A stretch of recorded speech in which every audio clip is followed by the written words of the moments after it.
अमीर डैडी ने मुझे बार बार ये नजरिया याद दिलाया, जिसे मैं पहला सबक कहूंगा। गरीब और मिडिल क्लास लोग पैसे के लिए काम करते हैं, अमीरों के लिए पैसा काम करता है। मेरे गरीब डैडी ने जो एजुकेशन मुझे दी थी, शनिवार की उस खुशनुमा सुबह में मैं उससे बिल्कुल अलग नजरिया सीख रहा था। 9 साल की उम्र में मैं ये समझ गया था कि दोनों ही डैडी चाहते थे कि मैं सीखूं। दोनों ही डैडी मुझे पढ़ने के लिए मोटिवेट करते थे। फर्क सिर्फ इतना था कि दोनों के सुझाए सब्जेक्ट अलग अलग थे। मेरे पढ़े लिखे डैडी चाहते थे कि मैं वही करूं जो उन्होंने किया। बेटे, मैं चाहता हूं कि तुम मेहनत से पढ़ो, अच्छे नंबर लाओ ताकि तुम्हें किसी बड़ी कंपनी में स्टेबल जॉब मिल सके। और ये अच्छी तरह देख लो कि इसमें बहुत सारे दूसरे फायदे हों। मेरे अमीर डैडी चाहते थे कि सबक मुझे जीवन भर उनके मार्गदर्शन में सीखना था, न कि किसी क्लासरूम में। मेरे अमीर डैडी ने पहला सबक जारी रखा। मैं खुश हूं कि तुम 10 सेंट हर घंटे के हिसाब से काम करने पर गुस्सा हो गए। अगर तुम गुस्सा नहीं हुए होते और तुम ऐसा खुशी खुशी करते रहते तो मैं तुमसे साफ कह देता कि मैं तुम्हें नहीं सिखा सकता। ये जान लो कि सच्ची एजुकेशन में एनर्जी, स्ट्रांग इमोशन और जबरदस्त इच्छा की जरूरत होती है। गुस्सा उस फॉर्मूले का एक बहुत बड़ा हिस्सा है, क्योंकि स्ट्रांग इमोशन में गुस्सा और प्रेम मिला हुआ होता है। जब पैसे की बात आती है तो ज्यादातर लोग सुरक्षित रास्ता खोजते हैं, इसीलिए स्ट्रांग इमोशन उन्हें रास्ता नहीं दिखा पाते। उन्हें रास्ता दिखाता है उनका डर। तो क्या इसलिए वे कम सैलरी पर काम करने के लिए राजी हो जाते हैं? हाँ, कुछ लोग कहते हैं कि मैं लोगों का शोषण करता हूं, क्योंकि मैं उन्हें उतनी सैलरी नहीं देता जितनी उन्हें प्लांटेशन या गवर्नमेंट की तरफ से मिलती है। मैं यही कहना चाहता हूं कि लोग खुद अपना शोषण करते हैं। डरते वे हैं, मैं नहीं। पर क्या आपको नहीं लगता कि आपको उन्हें ज्यादा सैलरी देनी चाहिए? मुझे ज्यादा देने की जरूरत ही नहीं है, और इसके अलावा ज्यादा पैसा मिलने से उनकी समस्या नहीं सुलझेगी। अपने डैडी को ही देख लो, वे बहुत सा पैसा कमाते हैं और फिर भी वे अपने बिल नहीं चुका पाते।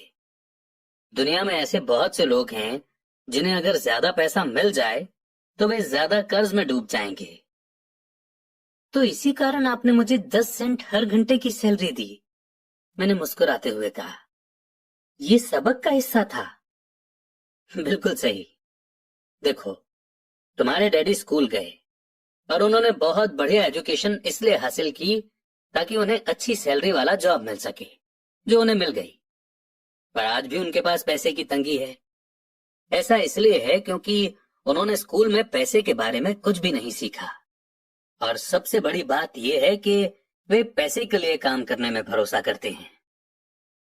और आप नहीं करते? नहीं, सच पूछा जाए तो बिल्कुल नहीं।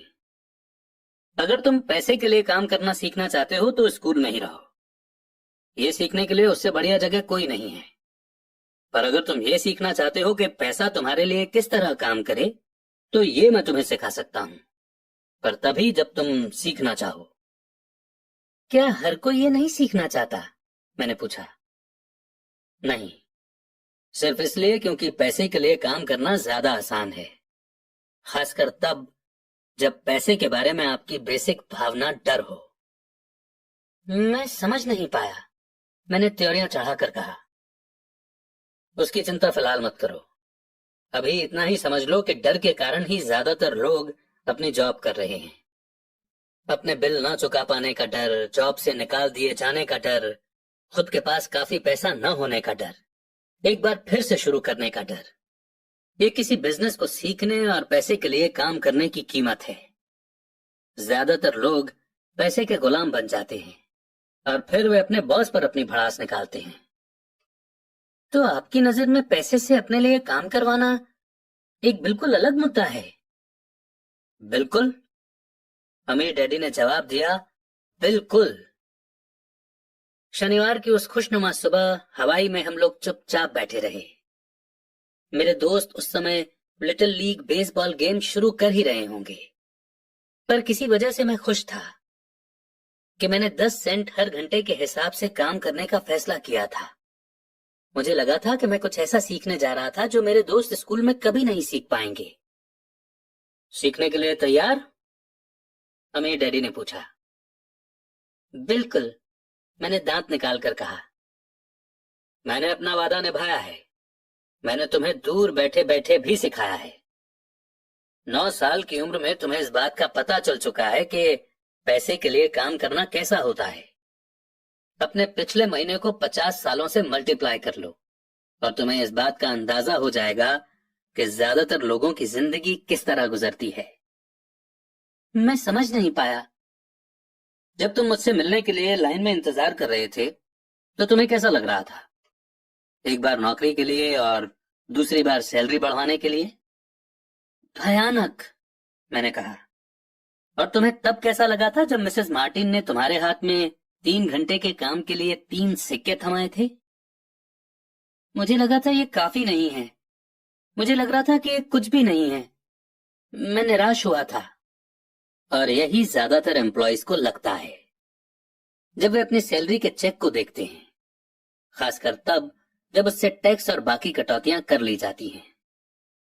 कम से कम तुम्हें तो पूरी सैलरी मिलती थी, उन्हें तो पूरी सैलरी भी नहीं मिलती। आपका मतलब है कि ज्यादातर एम्प्लॉयज को पूरी सैलरी नहीं मिलती है? मैं हैरान था। नहीं, गवर्नमेंट हमेशा अपना हिस्सा पहले ही ले लेती है। गवर्नमेंट ऐसा कैसे करती है? मैंने पूछा। टैक्स। जब आप कमाते हैं तो आप पर टैक्स लगता है। जब आप खर्च करते हैं तो आप पर टैक्स लगता है।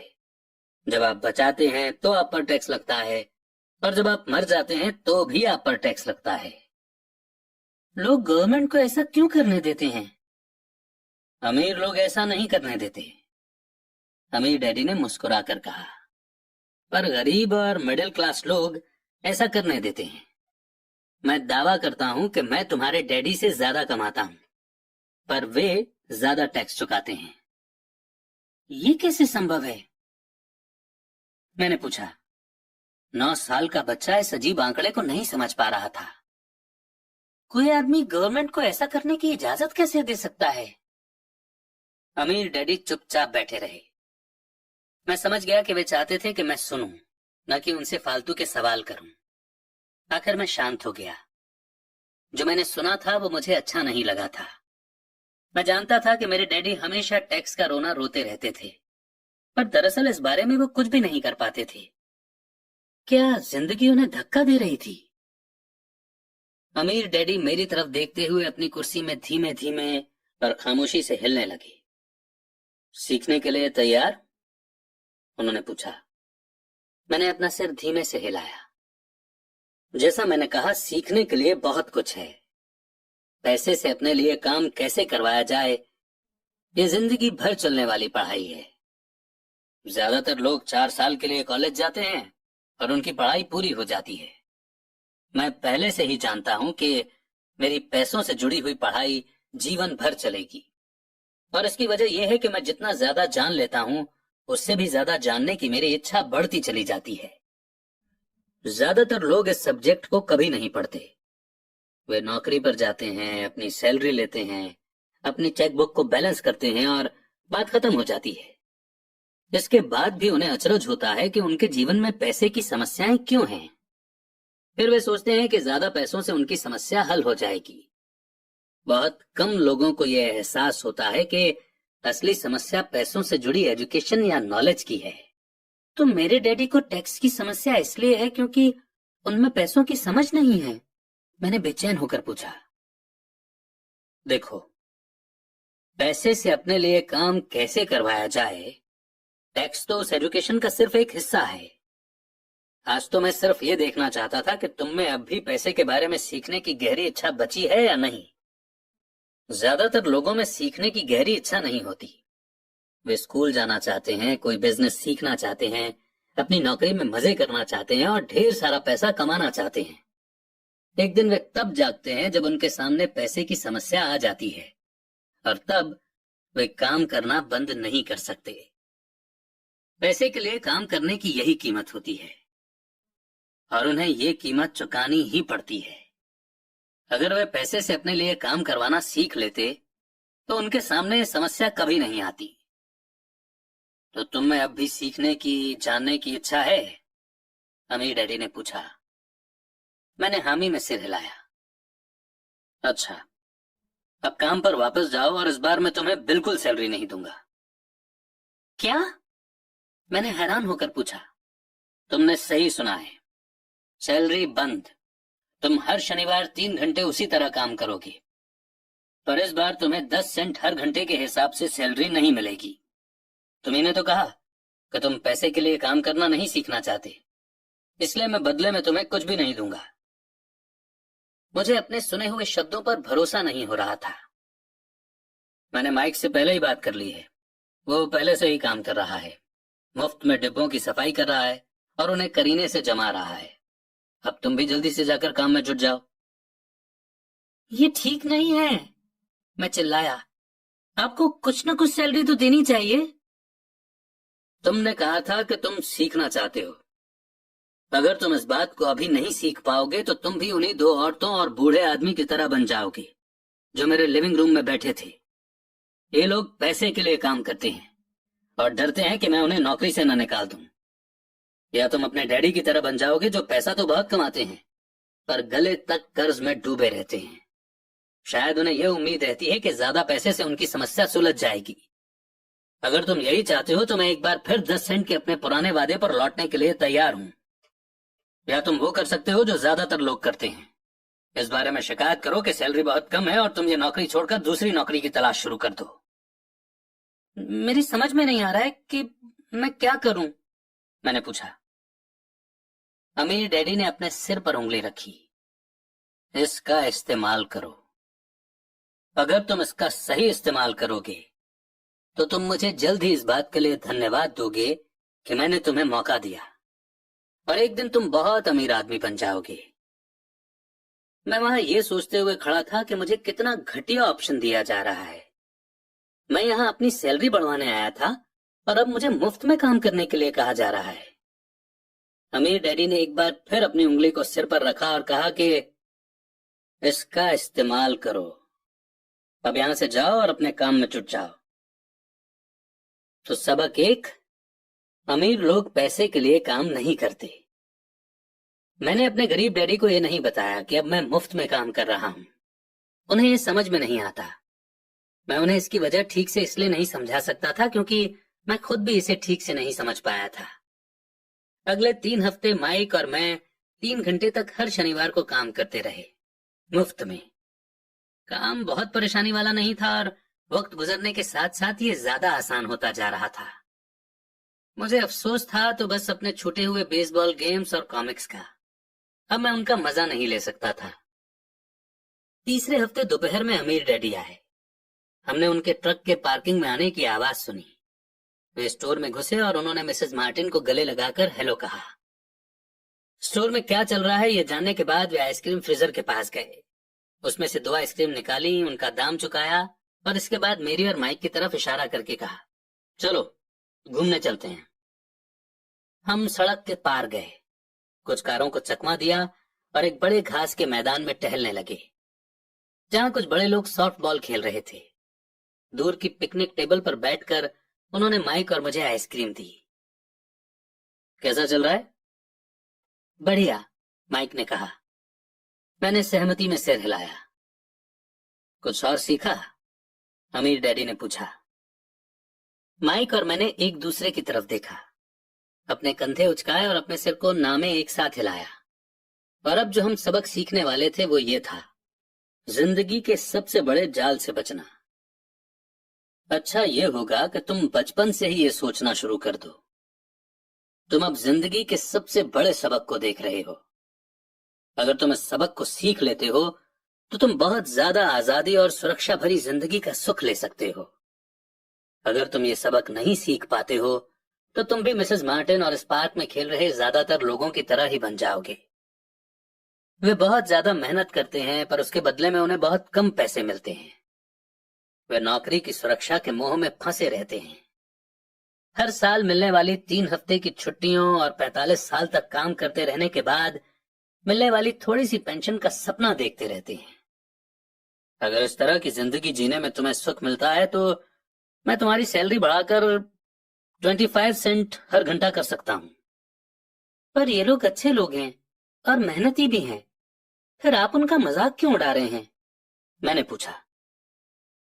अमीर डैडी के चेहरे पर मुस्कान आ गई। मिसेस मार्टिन मेरे लिए मेरी माँ जैसी हैं। मैं इतना कठोर नहीं हो सकता कि उनका मजाक उड़ाऊं।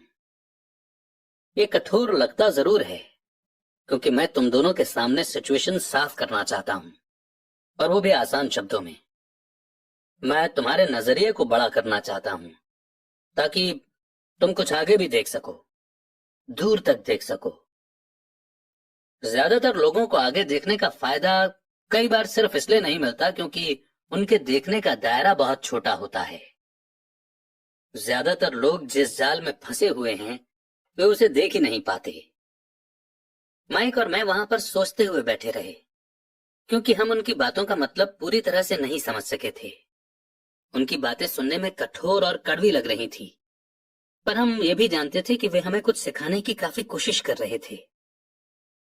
मुस्कुराहट के साथ अमीर डैडी ने कहा, क्या 25 सेंट हर घंटे का ऑफर अच्छा नहीं लगा? क्या इससे दिल की धड़कन तेज नहीं हुई? मैंने अपना सिर ना में हिलाया, जबकि असल में ऐसा ही हुआ था। 1 घंटे काम के बदले 25 सेंट मेरे हिसाब से बहुत बढ़िया सौदा था।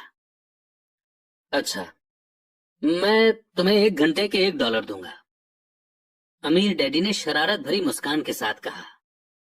अब मेरा दिल तूफान मेल की तरह दौड़ रहा था। मेरा दिमाग चीख चीख कर कह रहा था कि इनकी बात मान लो, मान लो। मुझे अपने कानों पर भरोसा नहीं हो रहा था, पर फिर भी मैं चुप रहा। अच्छा, $2 हर घंटे के? मुझे ऐसा लगा जैसे मेरे छोटे से 9 साल के पुराने दिमाग में किसी ने बम फोड़ दिया हो। 1956 में $2 हर घंटे की कमाई मुझे दुनिया का सबसे अमीर बच्चा बना देती। मैं इतना सारा पैसा कमाने की कल्पना भी नहीं कर सकता था। मैं हाँ कहना चाहता था, मैं सौदा पक्का करना चाहता था। मुझे नई साइकिल दिख रही थी, नए बेसबॉल के ग्लव्स दिख रहे थे। मेरे पास कड़क नोट देखकर मेरे दोस्तों की जलन और तारीफ भी मुझे साफ दिख रही थी। सबसे बड़ी बात तो ये थी कि जिम्मी और उसके अमीर दोस्त मुझे फिर कभी गरीब नहीं कह सकते थे। पर किसी वजह से मैं खामोश खड़ा रहा। हो सकता है कि मेरे दिमाग में गर्मी बढ़ जाने से उसका फ्यूज उड़ गया हो, पर मन ही मन मैं $2 हर घंटे का ऑफर मानने के लिए बेताब था। आइसक्रीम पिघल चुकी थी और मेरे हाथ पर बह रही थी। आइसक्रीम की डंडी खाली थी और इसके नीचे वेनिला और चॉकलेट के टुकड़े थे जिसके मजे चींटियां ले रही थी। अमीर डैडी हम दोनों बच्चों को देख रहे थे जो आंखें फाड़कर और खाली दिमाग से उन्हें घूर रहे थे।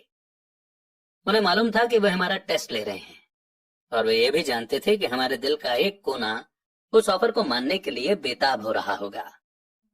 वो जानते थे कि हर इंसान की आत्मा का एक हिस्सा कमजोर और जरूरतमंद होता है जिसे खरीदा जा सकता है, और वो ये भी जानते थे कि हर इंसान की आत्मा का एक हिस्सा मजबूत और पक्के इरादों वाला होता है जिसे कभी नहीं खरीदा जा सकता। असली सवाल यह था कि इनमें से कौन सा हिस्सा ज्यादा ताकतवर है। उन्होंने अपनी जिंदगी में हजारों लोगों की परीक्षा ली थी। जब वे नौकरी मांगने के लिए आए लोगों का इंटरव्यू लेते थे तो वे हर बार आत्माओं की परीक्षा लेते थे। अच्छा, $5 हर घंटे? अचानक मेरे अंदर शांति छा गई। कुछ था जो बदल गया था। ऑफर बहुत ही बड़ा था और मूर्खता से भरा लग रहा था। 1956 में गिने चुने लोगों को $5 हर घंटे से ज्यादा मिलता होगा। लालच खत्म हो गया था और इसकी जगह शांति ने ले ली थी। धीमे से मैं अपनी बाईं तरफ खड़े माइक की तरफ मुड़ा। उसने भी मेरी तरफ देखा। मेरी आत्मा का जो हिस्सा कमजोर और जरूरतमंद था वो खामोश हो चुका था। मेरा वो हिस्सा जिसे खरीदा नहीं जा सकता था वो आगे आ चुका था। मेरे दिमाग और आत्मा में पैसे को लेकर हुई इस जंग में शांति और विश्वास जीत चुके थे। मैं जानता था कि माइक भी उसी बिंदु पर पहुंच चुका होगा। अच्छा, ज्यादातर लोगों की एक कीमत होती है, और उनकी कीमत इसलिए होती है क्योंकि हम सभी में दो भावनाएं होती हैं, डर और लालच। पहले तो पैसे के बिना रहने के डर से हमें कड़ी मेहनत करने की प्रेरणा मिलती है। इसके बाद जब हमें सैलरी मिलती है तो हमें लालच या इच्छा की भावना जाग जाती है। पैसा होने पर हम उन बढ़िया चीजों के बारे में सोचने पर मजबूर हो जाते हैं जो उस पैसे से खरीदी जा सकती हैं। इस तरह हमारी जिंदगी का एक पैटर्न बन जाता है। किस तरह का पैटर्न? मैंने पूछा। सुबह जागने, काम पर जाने, खर्च करने, सुबह जागने, काम पर जाने, खर्च करने। लोगों की जिंदगी हमेशा डर और लालच, इन्हीं दो भावनाओं से चलती है। उन्हें अगर ज्यादा पैसा दे भी दें तो वे इस पैटर्न पर चलकर अपना खर्च बढ़ा लेंगे। इसी पैटर्न को मैं चूहा दौड़ यानी कि रैट रेस कहता हूं। क्या कोई दूसरा रास्ता भी है? माइक ने पूछा। हाँ, अमीर डैडी ने धीमे से कहा, पर इसे बहुत कम लोग खोज पाते हैं। और वो रास्ता क्या है? माइक ने पूछा। उसी रास्ते को तुम लोग काम करते हुए और मेरे साथ सीखते हुए खोज लोगे। मैं यही उम्मीद करता हूं। इसी कारण मैंने तुम्हें पैसे देना बंद कर दिया है। पर इस बारे में कोई हिंट तो दीजिए, माइक ने कहा। हम लोग मेहनत से काम करते करते थक चुके हैं, खासकर तब जब इसके बदले में हमें कुछ नहीं मिल रहा है। पहला कदम तो यह है कि तुम लोग सच बोलो, अमीर डैडी ने कहा। हम लोग झूठ नहीं बोल रहे हैं, मैंने कहा। मैंने कब कहा कि तुम लोग झूठ बोल रहे हो? मैं तो ये कह रहा हूं कि सच्ची बात कह देनी चाहिए, अमीर डैडी ने जवाब दिया। किस बारे में? मैंने पूछा। इस बारे में कि तुम लोगों को कैसा लग रहा है। तुम्हें ये किसी और से कहने की जरूरत नहीं है, सिर्फ अपने आप से सच बोलो। आपके कहने का मतलब यह है कि इस पार्क में मौजूद आपके लिए काम करने वाले लोग, मिसेस मार्टिन, ये सब लोग ऐसा नहीं करते। मुझे ऐसा ही लगता है। इसके बजाय उन्हें हमेशा पैसा नहीं होने का डर सताता रहता है। उस डर का सामना करने के बजाय, सोचने के बजाय, ये लोग सिर्फ रिएक्ट करते रहते हैं। इस दौरान वे दिल से काम लेते हैं, दिमाग से नहीं। अमीर डैडी ने अपने सिर पर उंगली ठोकते हुए कहा। फिर उनके हाथ में कुछ पैसे आ जाते हैं और उनमें खुशी, इच्छा और लालच की भावनाएं जाग जाती हैं। और एक बार फिर वे दिमाग से सोचने के बजाय दिल से काम करने लगते हैं। तो वे दिल से यानी अपनी भावनाओं से सोचते हैं, माइक ने कहा। बिल्कुल ठीक। वे इस बारे में सच नहीं बताते कि उन्हें कैसा लग रहा है। वे अपनी भावना से काम करते हैं और दिमाग से सोचने का कष्ट नहीं उठाते। उन्हें डर लगता है कि वे नौकरी करने जाते हैं और आशा करते हैं कि ज्यादा पैसा आने से उनका डर दूर हो जाएगा, पर ऐसा नहीं होता है। वही पुराना डर उन्हें फिर से सताने लगता है। वे फिर से नौकरी करने जाते हैं और फिर आशा करते हैं कि पैसा उनके डर को कम कर देगा, पर ऐसा नहीं होता। डर के कारण ही वे नौकरी के जाल में फंसे रहते हैं। पैसा कमाते हैं, काम करते हैं, पैसा कमाते हैं और आशा करते हैं कि डर से उनका पीछा छूट जाएगा। पर हर रोज जब वे उठते हैं तो उनका पुराना डर भी उनके साथ उठता है। वही पुराना डर करोड़ों लोगों को रात भर जगाता है और उनकी रात बहुत चिंता और परेशानी में गुजरती है। इसलिए वो उठते हैं, काम पर जाते हैं और यह आशा करते हैं कि सैलरी के चेक से उनके दिल को कुतरने वाले इस डर को वे मौत के घाट उतार देंगे। सच बात तो यह है कि पैसा उनकी जिंदगी को चला रहा है, पर वे इस बारे में कभी सच नहीं बोलते हैं। पैसे ने उनकी भावनाओं पर कब्जा कर लिया है और उनकी आत्माओं पर भी। ये कहकर अमीर डैडी खामोश हो गए ताकि उनके शब्दों में छुपा संदेश हमारे अंदर चला जाए। माइक और मैंने उनकी बातें सुनी थी, पर हम उनका मतलब पूरी तरह से नहीं समझ पाए थे। मुझे अक्सर ये हैरानी होती थी कि लोगों को ऑफिस जाने की इतनी जल्दी क्यों होती है। उन्हें अपनी नौकरी में खास मजा नहीं आता था और वे कभी खुश भी नहीं दिखते थे।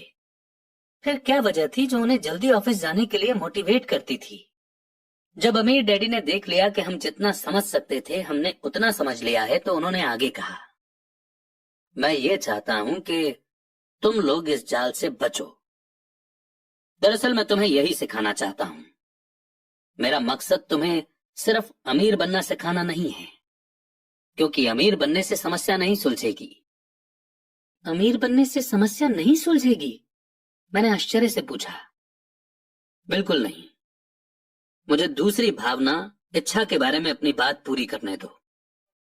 कुछ लोग इसे लालच कहते हैं, पर मैं इसे इच्छा कहना ज्यादा पसंद करता हूं। ये बुरा नहीं है कि हम किसी बेहतर, ज्यादा सुंदर, ज्यादा सुखद या रोमांचक चीज की इच्छा रखें। लोग इच्छा होने की वजह से भी पैसे के लिए काम करते हैं। उन्हें सुख के लिए भी पैसों की जरूरत होती है, क्योंकि वे मानते हैं कि पैसे से सुख खरीदा जा सकता है।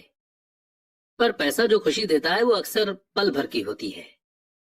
उन्हें ज्यादा खुशी, ज्यादा आनंद, ज्यादा आराम या ज्यादा सुरक्षा हासिल करने के लिए और ज्यादा पैसे की जरूरत होती है। इसीलिए वे काम करते रहते हैं और ये सोचते रहते हैं कि पैसा डर और लालच से परेशान उनकी आत्माओं को शांत कर देगा। पर पैसा ये काम नहीं कर सकता। अमीर होने के बाद भी नहीं? माइक ने पूछा। हाँ, अमीर होने के बाद भी नहीं।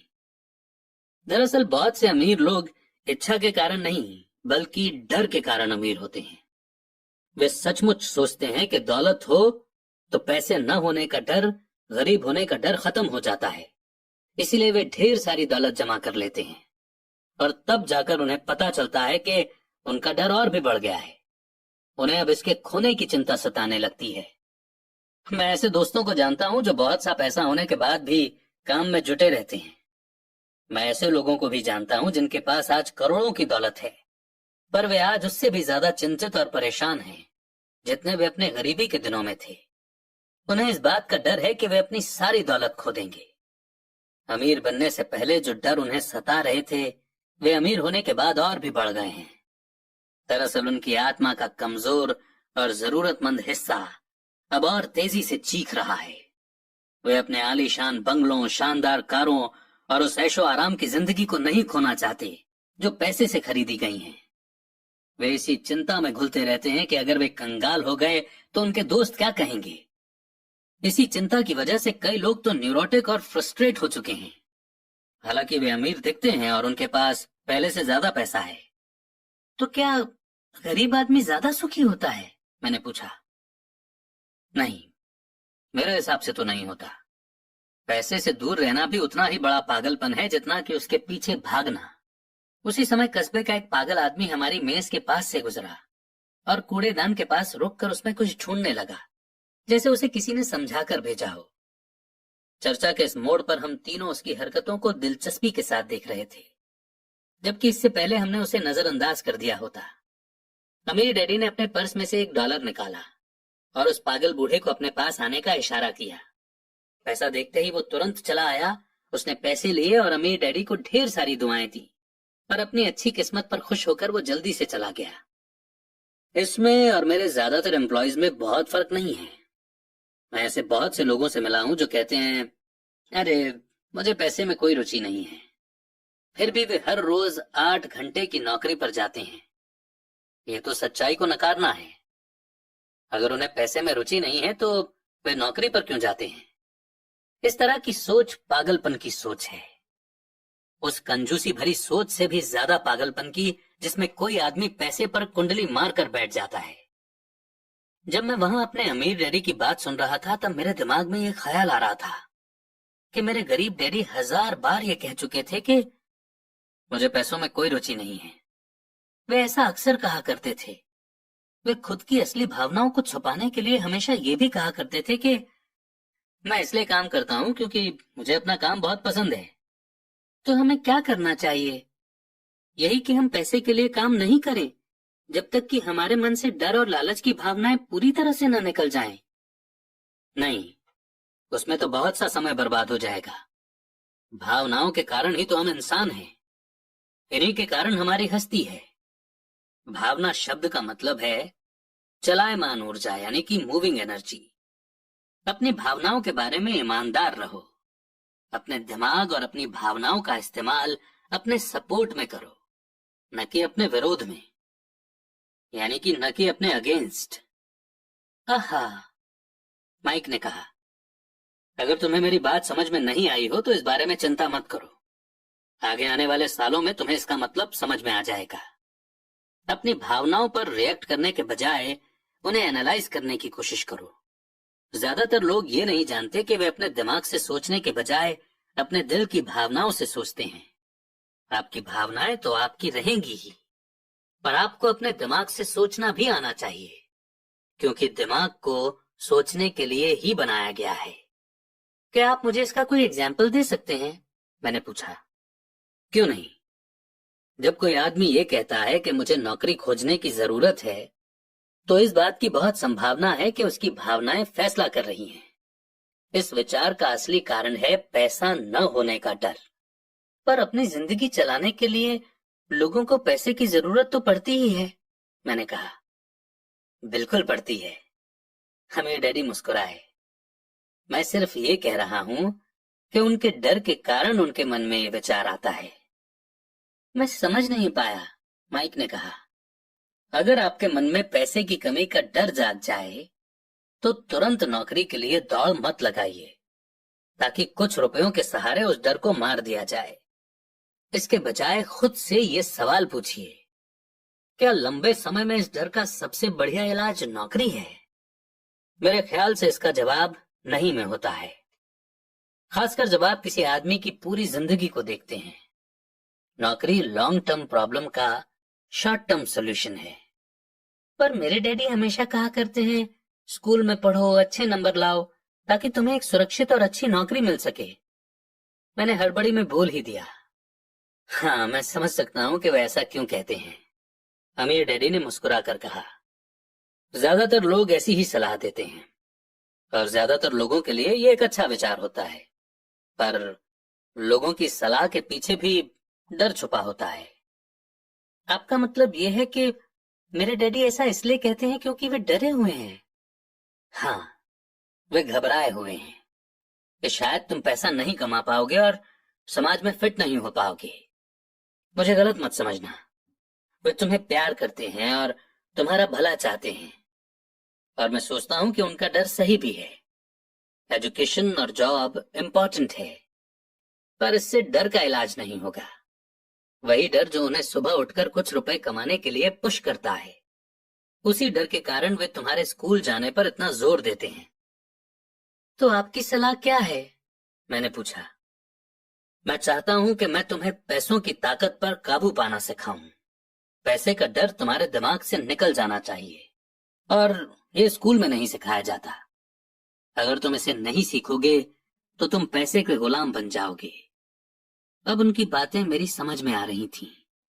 वे हमारे विचारों को ज्यादा बड़ा बनाना चाहते थे। वे चाहते थे कि जो मिसेस मार्टिन नहीं देख सकती थी, उनके एम्प्लॉय नहीं देख सकते थे, या मेरे डैडी तक नहीं देख सकते थे, वो देखने की काबिलियत हम में आ जाए। उन्होंने जो एग्जाम्पल दिए थे वो उस समय कठोर जरूर लग रहे थे, लेकिन मैं उन्हें कभी नहीं भूला। मेरा नजरिया उस दिन बहुत बड़ा हो गया था। अब मैं उस जाल को देख सकता था जो ज्यादातर लोगों के सामने बिछा होता है।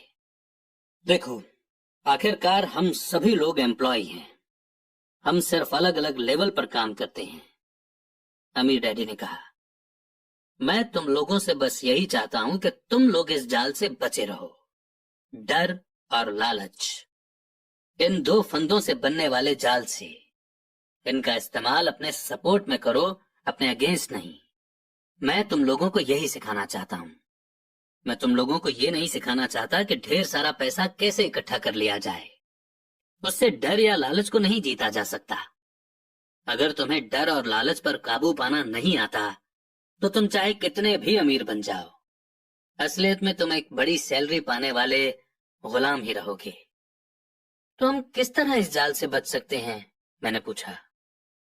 गरीबी या पैसे की तंगी का खास कारण डर और नॉलेज की कमी होता है, न कि इकोनॉमी या गवर्नमेंट या अमीर लोग।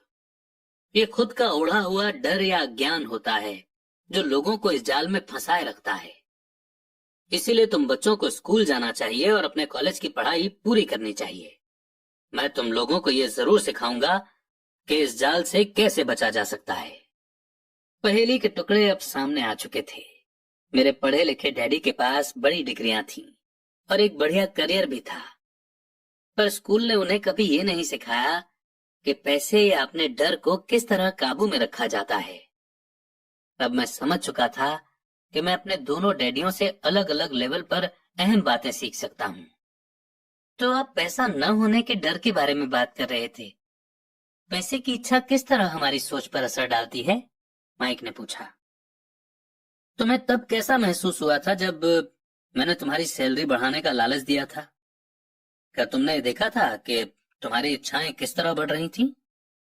हमने अपने सिर हिलाकर हामी भरी, पर तुमने अपनी भावनाओं के सामने हार नहीं मानी, और इस कारण तुम लोगों ने जल्दबाजी में काम नहीं लिया।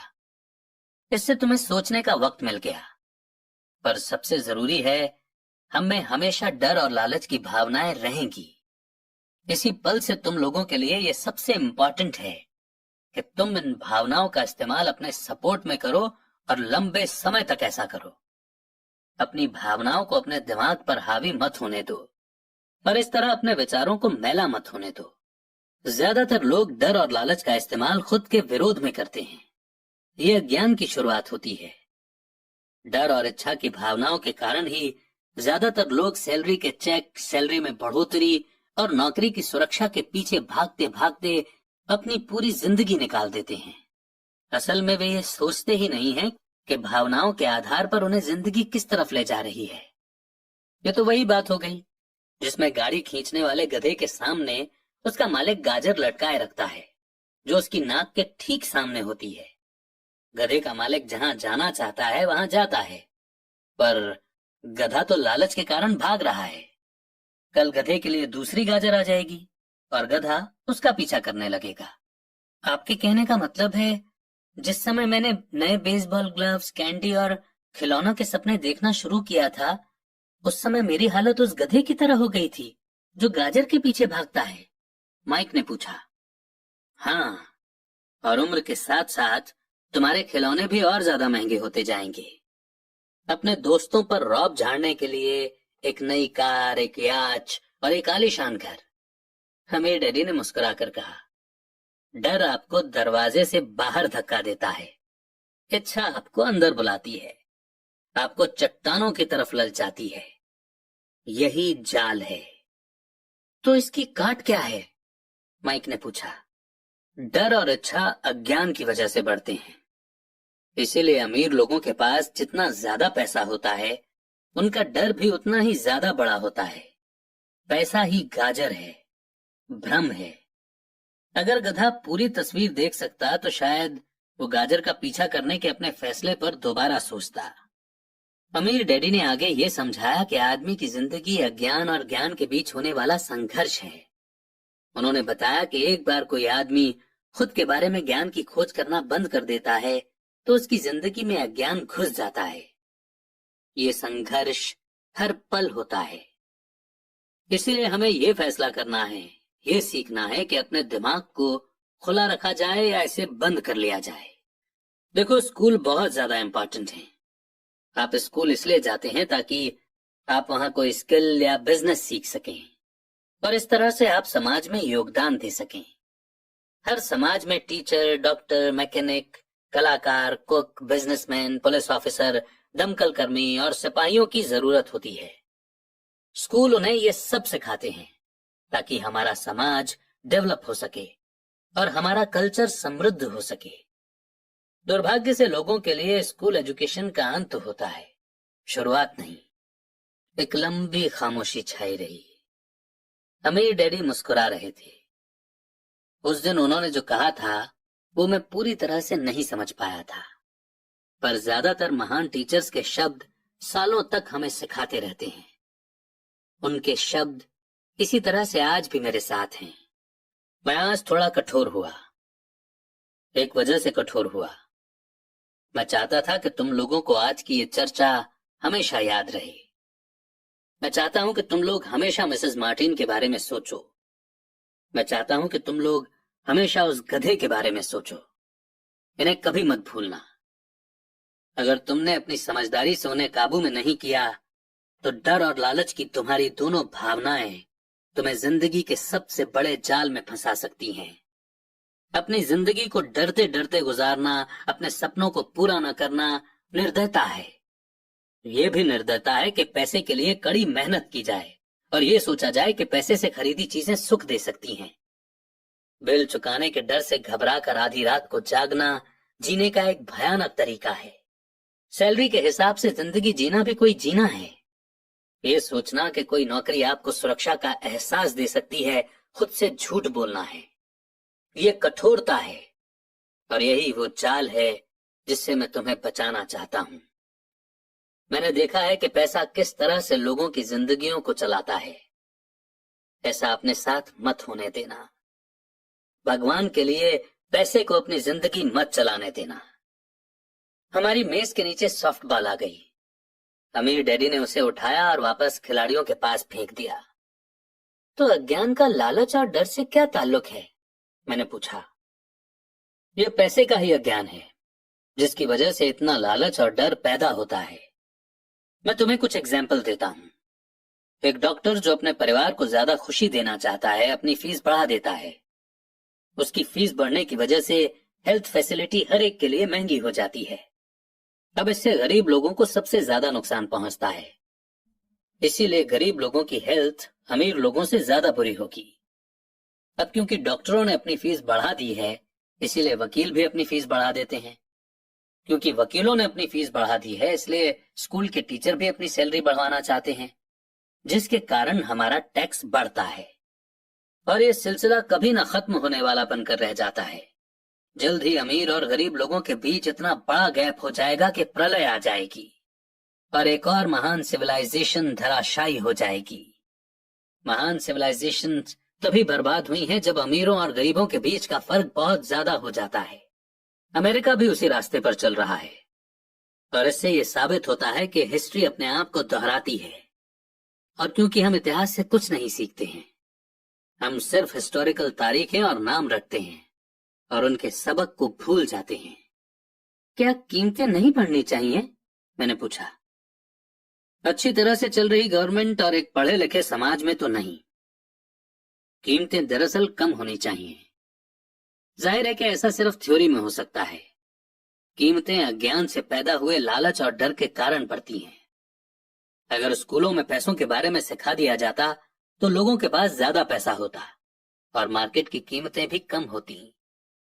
पर स्कूलों में सिर्फ पैसे के लिए काम करना सिखाया जाता है, पैसे की ताकत का इस्तेमाल नहीं सिखाया जाता। पर हमारे यहाँ बिजनेस स्कूल भी हैं, माइक ने पूछा। क्या आप मुझे अपनी मास्टर्स डिग्री के लिए बिजनेस स्कूल जाने के लिए पुश नहीं कर रहे हैं? हाँ, पर अक्सर ऐसा होता है कि बिजनेस स्कूल ऐसे एम्प्लॉयज को ट्रेन करते हैं जो सोफिस्टिकेटेड या पॉलिश्ड बीन काउंटर्स होते हैं। भगवान ही मालिक है जब कोई बीन काउंटर बिजनेस संभाल ले। वे सिर्फ नंबर को देखते हैं, लोगों को निकालते हैं और बिजनेस का गला घोंट देते हैं। मैं जानता हूं क्योंकि मैं बीन काउंटर से डील करता हूं। वे सिर्फ इतना ही सोचते हैं कि कॉस्ट को कम कैसे किया जाए और प्राइस कैसे बढ़ाई जाए, जिससे बहुत सी प्रॉब्लम पैदा हो जाती है। बीन काउंटिंग की भी इंपॉर्टेंस है। मैं सोचता हूं कि ज्यादा लोगों को इसके बारे में जानना चाहिए, पर यह भी पूरी तस्वीर नहीं दिखाती। अमीर डैडी ने गुस्से में कहा। तो फिर क्या इसका कोई हल है? माइक ने पूछा। हाँ, सोचने के लिए अपनी भावनाओं का इस्तेमाल करना सीखो। अपनी भावनाओं में बहकर मत सोचो। जब तुम लोग फ्री में काम करने के लिए तैयार हो गए थे तो तुमने अपनी भावनाओं को काबू में रखना सीख लिया था। तभी मैं समझ गया था कि तुमसे उम्मीद की जा सकती है। जब मैंने तुम्हें ज्यादा सैलरी का लालच दिया तब तुमने एक बार फिर अपनी भावनाओं की बात नहीं मानी। तुम स्ट्रॉन्ग इमोशन के खिलाफ सोचना सीख रहे थे। ये पहला कदम था। ये कदम इतना इंपॉर्टेंट क्यों है? मैंने पूछा। ये तुम अपने आप जान जाओगे। अगर तुम सीखना ही चाहते हो तो मैं तुम लोगों को ब्रायर पैच में ले जाऊंगा। ये वो जगह है जिससे लोग बचते हैं। मैं तुम्हें उस जगह पर ले जाऊंगा जहां जाने में ज्यादातर लोगों को डर लगता है। अगर तुम मेरे साथ जाओगे तो तुम्हारे मन से पैसे के लिए काम करने का ख्याल निकल जाएगा। इसके बजाय तुम ये सीखोगे कि पैसे से कैसे काम लिया जा सकता है। अगर हम आपसे सीखने के लिए तैयार होते हैं तो हमें क्या मिलेगा? मैंने पूछा। वही जो ब्रायर रैबिट को मिला था, अमीर डैडी ने कहा। टार बेबी से आजादी। क्या ऐसा कोई ब्रायर पैच होता है? मैंने पूछा। हाँ, डर और लालच ही ब्रायर पैच हैं। अपने डर से पीछा छुड़ाकर, अपने लालच का सामना करके, अपनी कमजोरियों और जरूरतों को पहचान कर ही हम बाहर निकलने के रास्ते तक पहुंच सकते हैं। और बाहर निकलने का रास्ता हमारे दिमाग से होकर गुजरता है, सही विचारों यानी थॉट्स को चुनने से। विचारों को चुनने से? माइक ने आश्चर्य से पूछा। हाँ, इस विचार को चुनकर कि हम क्या सोचेंगे, बजाय इसके कि हम अपनी भावनाओं में बहकर लगातार रिएक्ट करते रहें। सुबह उठने और काम पर जाने से ही आपकी प्रॉब्लम नहीं सुलझ जाती, क्योंकि बिल चुकाने के लिए पैसा न होने का डर आपको सताता रहेगा। सोचने से आपको खुद से एक सवाल पूछने का समय मिलता है, इस तरह का सवाल कि क्या इस प्रॉब्लम का सबसे बढ़िया सॉल्यूशन इस पर और ज्यादा मेहनत करना है? ज्यादातर लोग इतनी बुरी तरह घबराए हुए होते हैं कि वे खुद को आपको असली बात नहीं बताते हैं कि उन पर डर हावी हो रहा है, और नतीजा ये निकलता है कि वे सोच ही नहीं पाते। इसके बजाय वो दरवाजे से बाहर दौड़ लगा देते हैं। तार भी हावी हो जाता है। अपने विचार चुनने से मेरा यही मतलब था।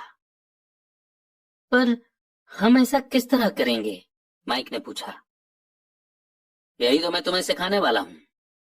मैं तुम्हें ये सिखाऊंगा कि तुम्हारे पास चुनने के लिए ऑप्शन होने चाहिए, ताकि तुम हड़बड़ी में काम करने से बच सको। जैसे अपनी सुबह की कॉफी पीकर दरवाजे से बाहर दौड़ लगाने की आदत से। मैंने तुमसे जो पहले कहा था उसे याद रखो। जॉब लॉन्ग टर्म प्रॉब्लम का शॉर्ट टर्म सॉल्यूशन है। ज्यादातर लोगों के दिमाग में सिर्फ एक प्रॉब्लम होती है, और ये थोड़े समय की होती है। ये प्रॉब्लम होती है महीने के आखिर में चुकाए जाने वाले बिल यानी टार बेबी। अब पैसा उनकी जिंदगी चलाता है, या मैं ये कहूं कि पैसे को लेकर उनका डर और अज्ञान उनकी जिंदगी को चलाते हैं। तो वे वही करते हैं जो उनके माँ बाप ने किया था। सुबह उठो और पैसे के लिए काम करो। वे इतना समय भी नहीं निकाल पाते कि ये सोच सकें कि क्या कोई दूसरा तरीका है। इस वक्त वे दिल से सोचते हैं, दिमाग से नहीं। दिल से सोचने और दिमाग से सोचने में क्या फर्क होता है? माइक ने पूछा। अमीर डैडी ने जवाब दिया। मैं इस तरह की बातें अक्सर सुनता हूं। हर आदमी को काम करना पड़ता है। अमीर लोग अत्याचार करने वाले होते हैं। मैं दूसरी जॉब ढूंढ लूंगा, मेरी सैलरी बढ़नी चाहिए। आप इस तरह से मेरा शोषण नहीं कर सकते। या फिर मैं इस जॉब को इसलिए पसंद करता हूं क्योंकि ये सेफ है। इसके बजाय हमें ये कहना चाहिए, क्या यहाँ ऐसा कुछ है जो मुझे नहीं मिल रहा है? इस तरह भावना पर बेस्ड हमारे थॉट्स की जंजीर टूट जाएगी और हमें ज्यादा अच्छे तरीके से सोचने का मौका मिल जाएगा। मुझे मानना ही पड़ेगा कि मेरे लिए ये सबक एक महान सबक साबित हुआ। ये जानना कि कब कोई आदमी दिल से बोल रहा है और कब दिमाग से, किसके शब्दों में भावनाएं छुपी हुई हैं और किसके शब्दों में थॉट, ये एक ऐसा सबक था जो जिंदगी भर मेरे काम आया। खासतौर पर तब जब मैं अपने दिल से यानी अपनी भावनाओं से बोल रहा था, न कि अपने विचारों या दिमाग से। जब हम स्टोर की तरफ वापस मुड़े तो अमीर डैडी ने यह कहा, अमीर लोग हकीकत में पैसा बनाते हैं, वे इसके लिए काम नहीं करते। उन्होंने यह भी बताया कि 5 सेंट के जिंक के सिक्के बनाते समय जब माइक और मैं ये सोच रहे थे कि हम पैसे बना रहे थे, तो हमारे विचार उसी रास्ते पर चल रहे थे जिस पर अमीर लोग चलते हैं। दिक्कत सिर्फ इतनी सी थी कि ऐसा करना इलीगल था। गवर्नमेंट और बैंकों के लिए ऐसा करना लीगल है, पर हमारे लिए नहीं। उन्होंने ये भी बताया कि पैसा कानूनी यानी लीगल और गैर कानूनी यानी कि इलीगल दोनों ही तरीकों से कमाया जा सकता है। अमीर डैडी ने हमें बाद में ये समझाया कि अमीर लोग जानते हैं कि कैसे पैसा एक भ्रम है, जो हकीकत में गधे के सामने लटकी गाजर की तरह होता है। पैसों के भ्रम के कारण जो डर और लालच पैदा होता है, उसकी वजह से ही अरबों खरबों लोग ये सोचते रहते हैं कि पैसा ही असली चीज है। पैसा दरअसल एक माया जाल है। पब्लिक के अज्ञान और भरोसे के भ्रम की वजह से ही ताश के पत्तों का ये महल खड़ा रह पाता है। सच कहा जाए तो गधे की गाजर पैसों से ज्यादा कीमती है। उन्होंने अमेरिका के गोल्ड स्टैंडर्ड के बारे में भी बात की और ये बताया कि हर डॉलर का नोट असल में चांदी का सर्टिफिकेट है। उन्हें इस अफवाह से चिंता हो रही थी कि किसी दिन हम लोग गोल्ड स्टैंडर्ड को छोड़ देंगे और हमारे डॉलर चांदी के सर्टिफिकेट नहीं रहेंगे। जब ऐसा होगा बच्चों तो कयामत आ जाएगी। गरीब, मिडिल क्लास और नासमझ लोगों की जिंदगी इसीलिए बर्बाद हो जाएगी क्योंकि वो ये भरोसा करते रहेंगे कि पैसा ही असली चीज है और वे जिस कंपनी के लिए काम करते हैं वो कंपनी या गवर्नमेंट उनका ध्यान रखेगी। उनकी बातें उस दिन हमें समझ में नहीं आ रही थी, पर सालों बाद जाकर मुझे ये समझ में आया कि ये बड़े पते की बात थी। वो देखना जो दूसरे नहीं देख पाते। जब वे अपने पिकअप ट्रक में चढ़े तो उन्होंने कहा, काम करते रहो बच्चों, पर जितनी जल्दी तुम सैलरी की जरूरत को भूल जाओगे तुम्हारी आगे की जिंदगी उतनी ही आसान हो जाएगी। अपने दिमाग का इस्तेमाल करो, मुफ्त में काम करो और जल्दी ही तुम्हारा दिमाग तुम्हें पैसे कमाने के दूसरे तरीके बता देगा।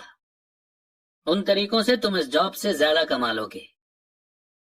तुम ऐसी चीजें देख पाओगे जो दूसरे लोग कभी नहीं देख पाते। मौका उनकी नाक के नीचे होता है, फिर भी ज्यादातर लोग इन मौकों को कभी नहीं देख पाते।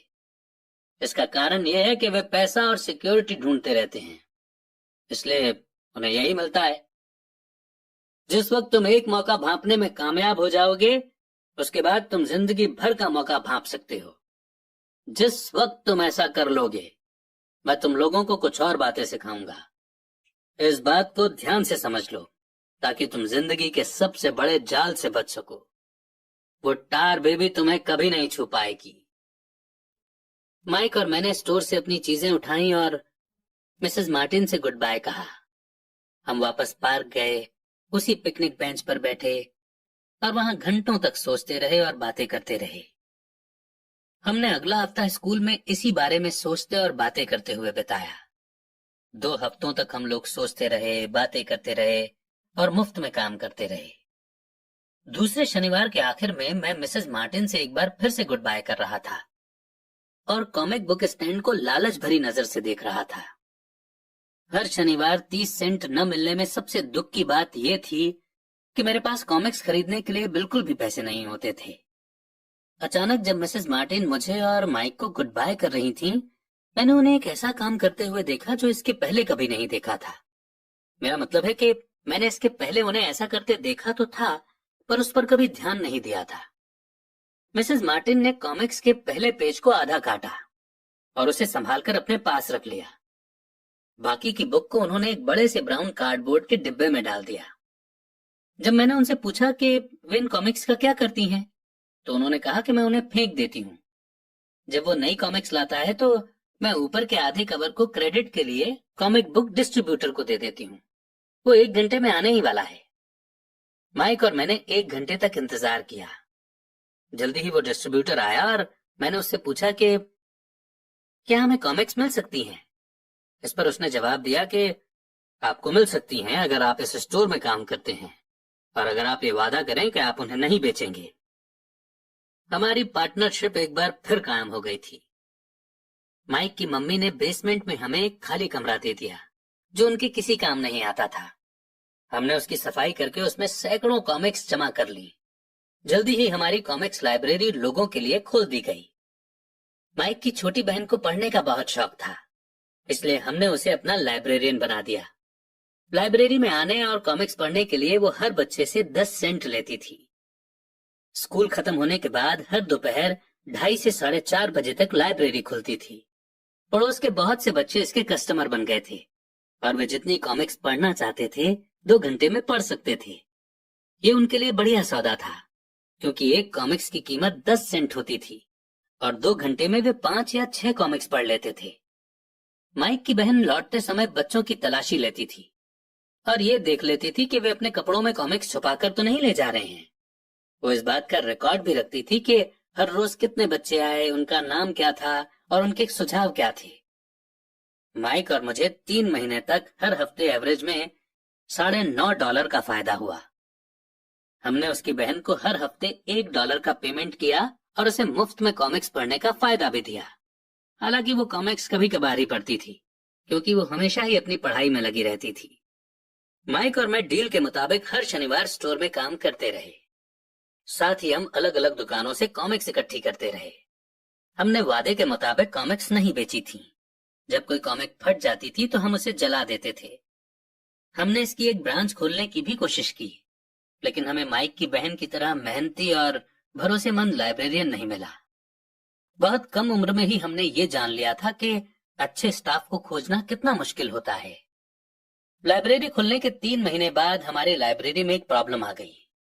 दूसरे मोहल्ले के कुछ गुंडे अंदर घुस आए और उन्होंने झगड़ना शुरू कर दिया। माइक के डैडी ने सुझाव दिया कि हम अपना बिजनेस अब बंद कर दें। तो इस तरह हमारा कॉमिक्स का धंधा बंद हो गया और हमने कन्वीनियंस स्टोर पर हर शनिवार काम करना भी बंद कर दिया। फिर भी अमीर डैडी एक्साइटेड थे, क्योंकि उनके पास ऐसी बहुत सी नई बातें थीं जो वे हमें सिखाना चाहते थे। वे खुश थे क्योंकि हमने उनके पहले सबक को इतनी अच्छी तरह से सीख लिया था। हमने ये भी सीख लिया था कि पैसे से अपने लिए काम कैसे करवाया जाता है। स्टोर में काम करने के बदले पैसा नहीं मिलता था, इसीलिए हमें मजबूरन अपनी इमेजिनेशन पर जोर डालना पड़ा ताकि हम पैसा कमाने का कोई दूसरा तरीका ढूंढ सकें। कॉमिक्स लाइब्रेरी हमारा अपना बिजनेस था। हमारा पैसा हमारे कंट्रोल में था और हम किसी मालिक के मोहताज नहीं थे। इसमें सबसे अच्छी बात यह थी कि हमारे बिजनेस से हमें तब भी पैसा मिलता था जब हम वहां खुद मौजूद नहीं होते थे। उस समय हम पैसे के लिए काम नहीं करते थे, बल्कि हमारा पैसा हमारे लिए काम करता था। ज्यादा सैलरी देने के बजाय अमीर डैडी ने हमें इतनी बढ़िया एडवाइस दे दी थी। और इसी के साथ ही बेहद इंपॉर्टेंट चैप्टर यहीं पर समाप्त होता है।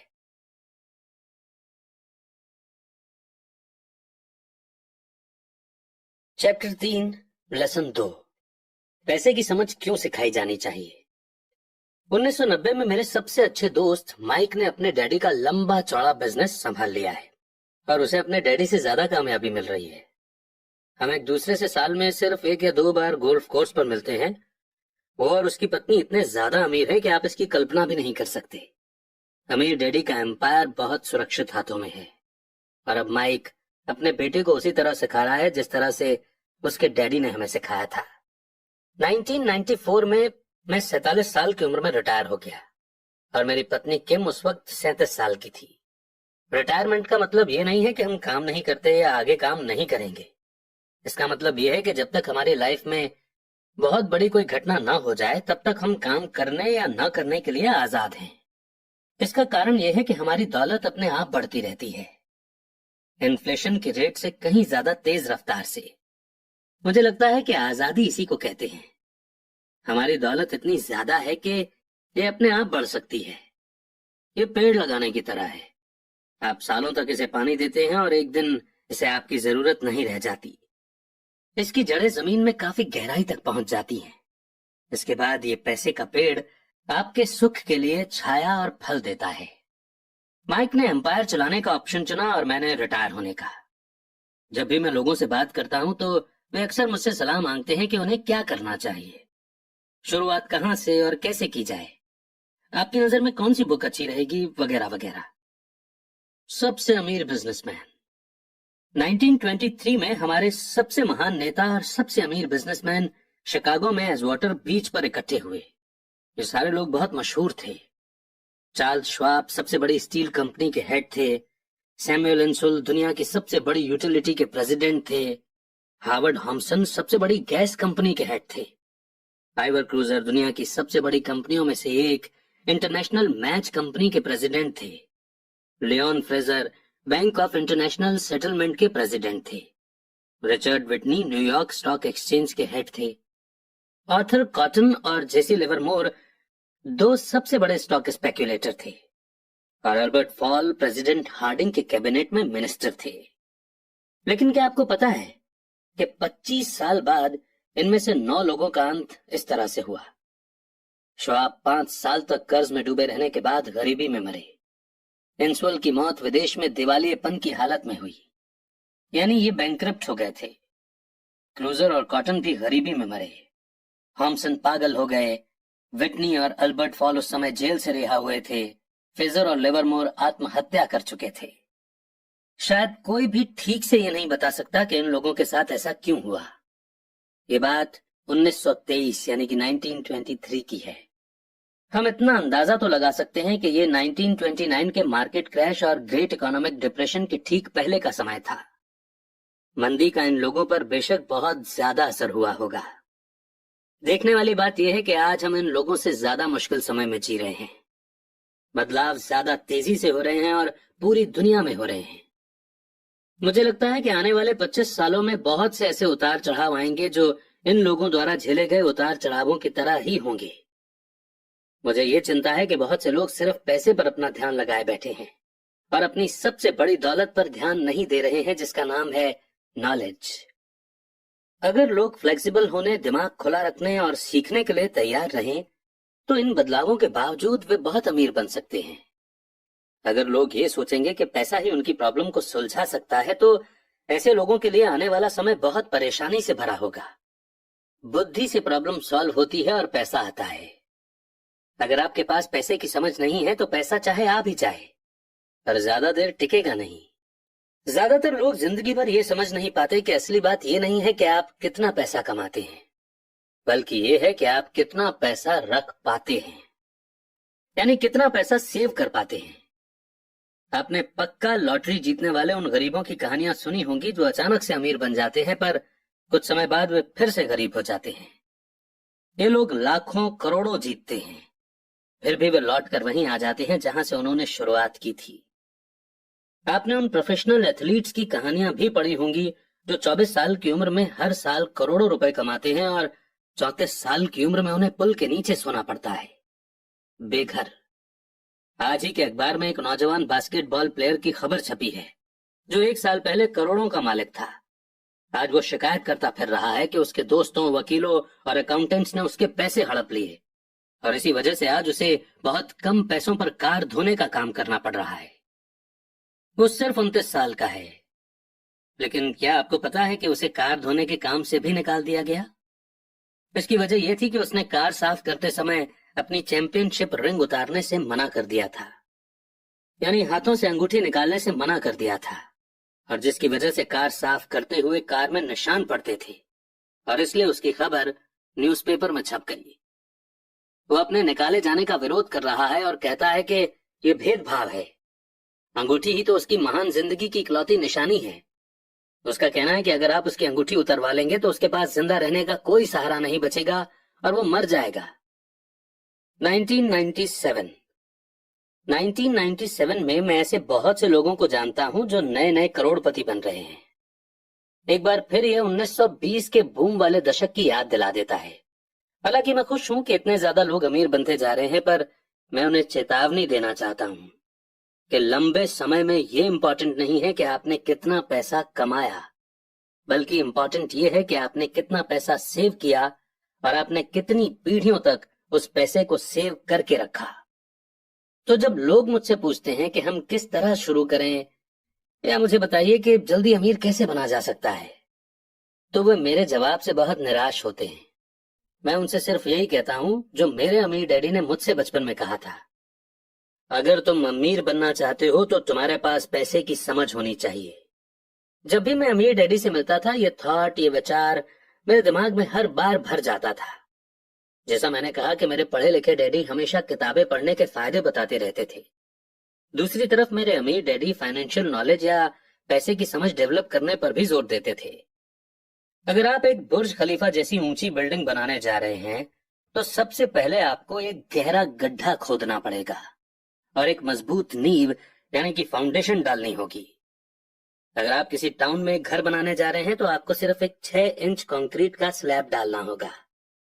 ज्यादातर लोग अमीर बनने के चक्कर में 6 इंच के स्लैब पर बुर्ज खलीफा जैसी बिल्डिंग खड़ी करना चाहते हैं।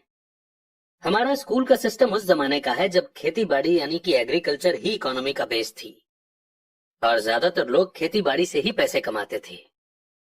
आज भी ये बिना नींव के घरों में भरोसा करता है, इसीलिए स्कूल से निकलने वाले बच्चों की कोई फाइनेंशियल फाउंडेशन नहीं होती है। एक दिन जब उन्हें नींद नहीं आती और वे कर्ज में डूब जाते हैं, वो सोचते हैं कि उनकी प्रॉब्लम अमीर होकर ही सॉल्व की जा सकती है। कुल मिलाकर सच्चाई यह है कि अगर बिना फाइनेंशियल फाउंडेशन के किसी के पास पैसा आ भी जाएगा तो वो उसे जल्दी ही लूज कर देगा। अरे वे माइक और मेरे लिए दोनों ही ऑप्शन संभव थे, क्योंकि हमारी फाइनेंशियल फाउंडेशन मजबूत थी और पैसे की समझ हमें बचपन से ही सिखाई गई थी। देखा जाए तो अकाउंटिंग शायद दुनिया का सबसे बोरिंग सब्जेक्ट है। ये बहुत उलझन भरा सब्जेक्ट भी है, पर अगर आप लंबे समय तक अमीर बने रहना चाहते हैं तो ये सबसे इम्पोर्टेंट सब्जेक्ट भी है। सवाल ये है कि आप इस बोरिंग और उलझन भरे सब्जेक्ट को अपने बच्चे को किस तरह सिखा सकते हैं। इस सवाल का जवाब है कि हम इसे आसान बना सकते हैं। अमीर डैडी ने माइक और मेरे लिए एक मजबूत फाइनेंशियल फाउंडेशन डाली थी। क्योंकि हम छोटे बच्चे थे, इसलिए उन्होंने हमें सिखाने का एक आसान तरीका निकाला। सालों तक वे सिर्फ ड्राइंग बनाते रहे और उनके साथ शब्दों का इस्तेमाल करके हमें समझाते रहे।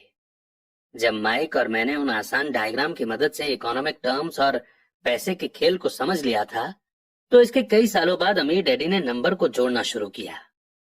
आज माइक को जितने अकाउंटिंग एनालिसिस की जरूरत है, वो उससे भी कहीं ज्यादा मुश्किल एनालिसिस कर सकता है। उसके पास बहुत बड़ा एम्पायर है। मैं इतना ज्यादा कॉम्प्लेक्स एनालिसिस नहीं करता क्योंकि मेरा एम्पायर छोटा है, पर हम दोनों की ही फाउंडेशन आसान थी। आगे आने वाले चैप्टर में मैं आपके सामने वही आसान से ड्राइंग बनाऊंगा जो माइक के डैडी ने हमारे लिए बनाए थे। हालांकि वे आसान है, पर इन डायग्राम्स के सहारे उन्होंने दो छोटे बच्चों को ठोस और गहरी फाउंडेशन पर दौलत का बड़ा महल बनाना सिखाया था। रूल नंबर 1, आपको संपत्ति यानी एसेट और दायित्व यानी लायबिलिटीज का फर्क पता होना चाहिए और हमेशा एसेट ही खरीदनी चाहिए। अगर आप अमीर बनना चाहते हैं तो आपको बस इतना ही जानने की जरूरत है। ये पहला रूल है, यही इकलौता रूल है। ये बहुत आसान लगता है, पर ज्यादातर लोगों को ये पता ही नहीं है कि ये रूल कितना इम्पोर्टेंट है। ज्यादातर लोग पैसे की प्रॉब्लम में सिर्फ इसलिए उलझे रहते हैं क्योंकि उन्हें ये पता ही नहीं होता कि एसेट और लायबिलिटी में क्या फर्क होता है। अमीर लोग एसेट इकट्ठा करते हैं, गरीब और मिडिल क्लास लोग लायबिलिटी इकट्ठा करते हैं। और मजे की बात यह है कि उन लोगों को यह लगता है कि वे एसेट ही जमा कर रहे हैं। जब अमीर डैडी ने माइक और मुझे ये बताया तो हमने सोचा कि वे मजाक कर रहे हैं। हम दो बच्चे अमीर बनने का राज जानने के लिए इतने हैरान परेशान थे, जबकि उनका जवाब इतना आसान था। ये इतना ज्यादा आसान था कि हमें इस बात पर सोचने के लिए बहुत देर तक ठहरना पड़ा। एसेट क्या होता है? माइक ने पूछा। अभी उसके बारे में चिंता मत करो, अमीर डैडी ने कहा। अभी सिर्फ इस बात को अपने दिमाग में घुस जाने दो। अगर तुम इसे आसानी से समझ सकते हो तो तुम्हारी जिंदगी का यही प्लान होगा और तुम्हें जिंदगी भर पैसे की कभी दिक्कत नहीं आएगी। ये आसान है, इसलिए अनदेखा कर दिया जाता है। आपका मतलब यह है कि हमें बस इतना ही जानने की जरूरत है कि एसेट क्या है। ये जानने के बाद हम उसे हासिल कर लें और अमीर बन जाएं? मैंने पूछा। अमीर डैडी ने हामी भरी और कहा, हाँ, ये इतना ही आसान है।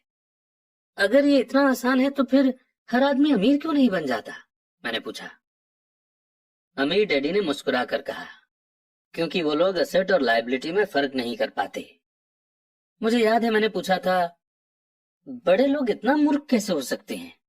अगर ये इतना आसान और इतना इम्पोर्टेंट है तो हर कोई इसे जानना या खोजना क्यों नहीं चाहता? एसेट और लायबिलिटी क्या होते हैं ये समझाने में अमीर डैडी को बस कुछ ही मिनट लगे। वो बोले, बड़े लोगों को ये रूल समझाने में मुझे बहुत मुश्किल होती है। क्यों? क्योंकि बड़े लोग खुद को ज्यादा स्मार्ट मानते हैं। मैंने अक्सर देखा है कि ज्यादातर लोग आसान बातों को समझ नहीं पाते। इसका कारण यह है कि उनकी एजुकेशन अलग तरह से हुई है। उन्हें दूसरे प्रोफेशनल्स ने पढ़ाया है, जैसे bankers, accountants, real estate agents, financial planners वगैरह वगैरह। ज्यादातर बड़े लोगों के सामने मुश्किल ये होती है कि उन्हें बहुत कुछ भूलना पड़ता है और एक बार फिर से बच्चा बनना पड़ता है। बड़े लोगों को हमेशा ऐसा लगता है कि मुश्किल जवाब ही ठीक होगा। अगर उन्हें किसी चीज का आसान जवाब बताओ तो वो उसे गलत मानते हैं। अमीर डैडी किस प्रिंसिपल में यकीन करते थे? यानी कीप इट सिंपल स्टूपिड, जिसका मतलब है कि चीजें आसान ही रहने दो भाई। इसलिए वे हम दो छोटे बच्चों के लिए लेसन को आसान बनाते थे और इस तरह उन्होंने हमारी पैसे की फाउंडेशन को ज्यादा मजबूत बना दिया। तो दिक्कत या उलझन किस बात से आती है? या इतनी आसान चीज किस तरह से मुश्किल बन जाती है? कोई ऐसा एसेट क्यों खरीदता है जो असल में लायबिलिटी होती है? और इसका जवाब हमें अपनी बेसिक एजुकेशन में मिलता है। एक्चुअली हम फाइनेंशियल लिटरेसी पर ध्यान ही नहीं देते और स्कूल की नॉलेज को हमेशा सही मानते हैं। सवाल यह है कि कोई चीज एसेट है या लायबिलिटी, ये पता कैसे चलेगा? अगर आप सचमुच खुद को कंफ्यूज करना चाहें तो इन शब्दों को डिक्शनरी में देख लें। मैं जानता हूं कि वहां दी हुई डेफिनेशन किसी अकाउंटेंट को अच्छी लगती होगी, पर दिक्कत यह है कि आम आदमी उन्हें पूरी तरह से समझ नहीं पाता। फिर भी हम एडल्ट लोग ये मानते हैं कि इतने आसान शब्द हम अगर किसी से पूछेंगे तो हमारी बेइज्जती हो जाएगी, लोग हम पर हंसेंगे। छोटे बच्चों को समझाते समय मेरी डैडी ने एक बार कहा था, असेट को शब्दों के द्वारा नहीं, नंबर के द्वारा पढ़ा जाता है। और अगर आप नंबर को नहीं पढ़ सकते तो आपको असेट और जमीन में खुदे गड्ढे में कोई फर्क महसूस नहीं होगा। अकाउंटिंग में नंबर इंपॉर्टेंट नहीं है, इंपॉर्टेंट तो वो बात है कि वो नंबर हमें बता क्या रहा है।